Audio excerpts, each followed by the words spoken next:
We're going to be doing guacamole today, and this has a few amazing ingredients. I love avocados. Avocados are rich in vitamin E, so it's great for your hair, skin, and nails. This is what an avocado looks like.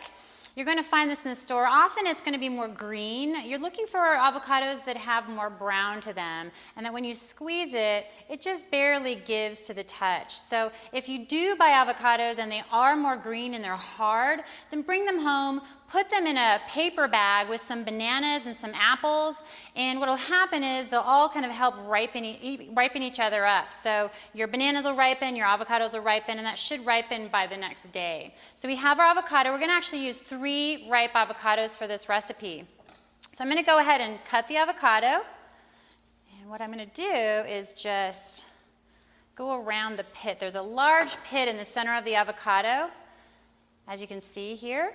And here we have the meat of the avocado.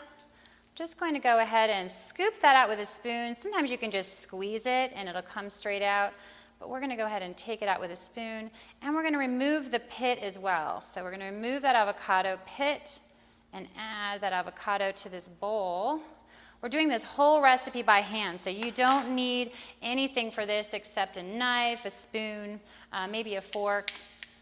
But what I'm going to do here is I'm just going to chop up this avocado. We have some avocado already pre-chopped up. You can use a fork or a spoon. We want to keep this pretty chunky for the most part, but if you do prefer to make it nice and creamy, that's fine. Just keep chopping it up and stirring that up. But I like to keep it a little bit on the chunkier side. Okay, so we have all of our avocado chopped up in a bowl. I'm going to set this aside. Beautiful. So our next ingredient, we're going to be using Roma tomatoes. We're going to have 2 Roma tomatoes in here. I have some Roma tomatoes chopped up here. You can use any kind of tomato. If you grow tomatoes, use whatever you have in your garden. I love Roma tomatoes. They're easy to use, easy to cut, and they taste wonderful. So I'm just going to go ahead and chop up some tomato here. And an easy way to do that is just to slice it up and then stack those slices. And then, of course, when they're stacked, you can slice that up again, and then you get nice, quick, chunky tomato.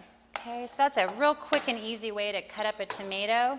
So we've got that pre-chopped here, so I'm going to go ahead and add 2 Roma tomatoes right on top of the avocados. My next ingredient is we have green onions. We have 1 or 2 green onions, depends on if you really like onions or not. Onions come like this in your produce section in a bundle usually, and there's usually 6, maybe 6 green onions in here. This is what this looks like. You can use any onion you like. I love red onions. I use red onion a lot, but green onions are very mild, and it's a nice onion to use for this recipe. So to cut up a green onion, this little stem part is really the only part you don't want to use. So you just chop that up and move that aside, but the rest, the white and the green, total, the white and the green, just use it all. And we're just going to go ahead and chop it up just real easily all the way up. And it's going to look something like this. You're going to use the white and the green. And of course, we've already pre-chopped our green onion. So we're going to go ahead and add that over the top, right into the bowl.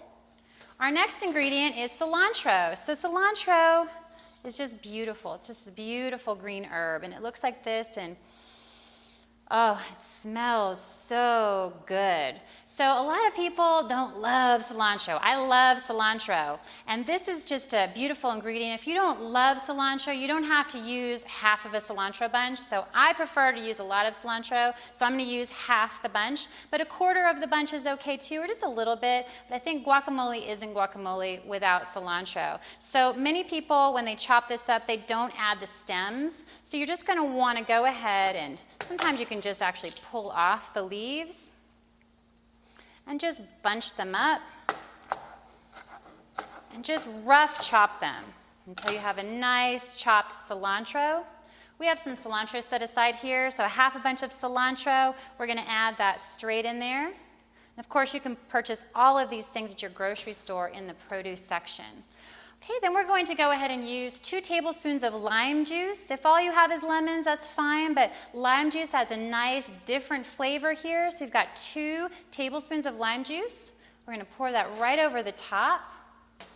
We have 1 clove of garlic. We've actually minced this up already because we want to just add it straight to the bowl. So of course, your garlic is going to come like this in the store. You're going to take off 1 of those cloves and just take your knife and just chop it until it's really, really fine.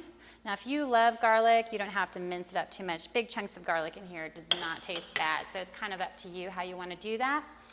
Then we have a couple more ingredients left. This is very, very simple. We have a teaspoon of cumin powder. We're going to put that right over the top. This is amazing. I think cumin makes this recipe over the top delicious. So if you've never added cumin to your guacamole, that's a very common Mexican spice. It is just so delicious. I definitely encourage you to give that a try. And our last ingredient here, we have a teaspoon of dulse flakes. If you want to cut that down, you can do either a half a teaspoon or 1 teaspoon of dulse flakes.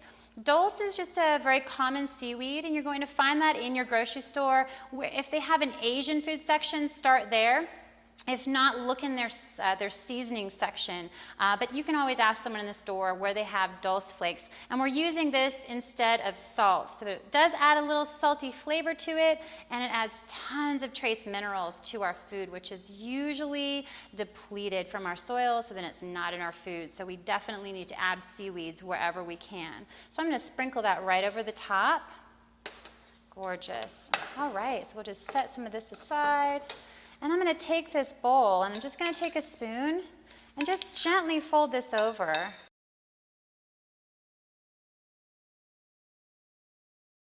Beautiful. There we go. All right. Wonderful. So we have an amazing, just delicious, chunky guacamole. Enjoy.